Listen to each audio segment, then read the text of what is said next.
কাজল কাজল দেখ, ওই ছেলেটা আমাকে স্কুলের মধ্যে ডায়েরি দিয়ে হেল্প করেছিল। ও আচ্ছা তাই নাকি, এই ছেলেটা তোকে হেল্প করেছিল?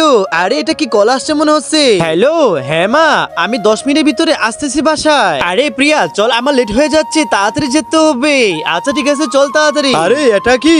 আরে এই মার্তা নষ্ট মেয়েগুলো তো তার ডায়েরি আবার রেখে চলে গেছে। আমাকে আবার মনে হচ্ছে ওকে দিতে হবে, একটু যাই দেখি। আরে সাথে তো মনে হয় ফোনও রেখে দিয়েছে। ওদের আসলে মাথাটা নষ্ট, আজকে আবার ফোনটাও রেখে গেছে। এখন আমি ওটাকে আবার ফেরত দিতে হবে। আরে সাদিয়া, আমার ডায়েরি আর ফোনটা তো আমি রেখে এসেছি ওই টেবিলে। আচ্ছা ঠিক আছে নিয়ে আয়, আমি যাচ্ছি। আচ্ছা ঠিক আছে। আরে মেয়েগুলোকে নিয়ে দিতে হবে, মনে হয় সামনে গেলেই পাবো। আরে আরে এটা কি? এই তো আমার ডায়েরি আর ফোন, তুমি আবার আমাকে ফিরে দিলে। আর তুমি আমার ডায়েরিটা তো পড়েছো নাকি? আরে আমার কাছে তো ফালতু সময় নাই যে তোমার ডায়েরিটা আমি পড়বো। আর তোমার মনে হয় মাথা খারাপ হয়ে গেছে, একদিন ডায়েরি ফালাই দাও, আজকে সহ মোবাইল সহ ফালাই দিছো। তোমার কি ভুলে যাও রোগ আছে নাকি দে সবগুলো ডায়েরির মধ্যে লিখে রাখতেছো? আরে না এইসব কিছু না, আমার তো সবকিছুই মনে থাকে। তারপরে পার দেখার জন্য সবাই লাইক করে, সাবস্ক্রাইব করে, কমেন্ট করো।